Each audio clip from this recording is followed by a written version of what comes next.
काल बडनेरा जुन्या वस्तीत श्रीपाद सचिन केने या 13 वर्षीय मुलाचा डेंग्यूमुळे दुर्दैवी करुण अंत झाला।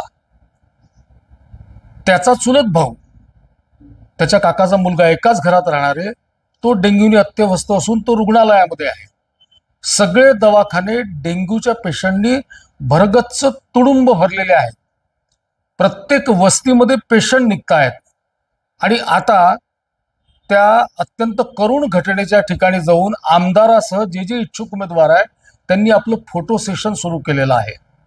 माझी कळकळीची विनंती आहे की हे फोटो सेशन करण्यापेक्षा ज्या आमदारांच्या आणि मोठ्या नेत्यांच्या बगल बच्चांना अमरावती महानगरपालिकेचे स्वच्छतेचे कंत्राट दिलेले आहेत त्यांच्या गळ्यामध्ये घंट्या बांधा, घंटी कटल्याच्या घंटा त्यांच्या गळ्यामध्ये बांधा। जेव्हापासून हा नवा कंत्राट दिला गेला आहे, गावाची स्वच्छता नाही, गलिच्छ शहरामध्ये अमरावतीचा विक्रम रोज उच्चांक गाठतो आहे। त्याच्यामुळे महानगरपालिका आणि दुर्गंधी गलिच्छ शहर अशी या शहराची ओळख झालेली आहे। अमरावतीच्या सांस्कृतिक राजधानीची गलिच्छ अमरावतीची ओळख झालेली आहे।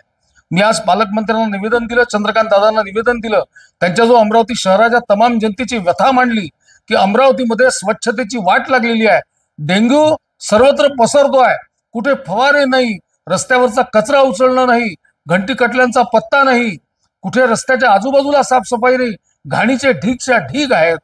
हे स्वच्छ करा। किमान फोटो सेशन करण्यापेक्षा आणि खोटी सहानुभूती दाखवण्यापेक्षा, केवळ बैठकी घेण्यापेक्षा एकदा कारवाईचा बडगा उचला, यांना कामाला लावा आणि शहराला वाचवा अशी माझी विनंती आहे। मी पालकमंत्र्यांना विनंती केली आहे, मी महानगरपालिका प्रशासनाला सांगतो की लोक संतापले आहेत, लोक भयभीत आहेत, त्यांचे लहान मुलं वेगवेगळ्या आजाराच्या साथींनी, कोणाचे हातपाय वाकडे झाले, कोणाचा ताप 105च्या वर गेलेला उतरत नाही, कोणी डेंग्यूने ग्रस्त आहे।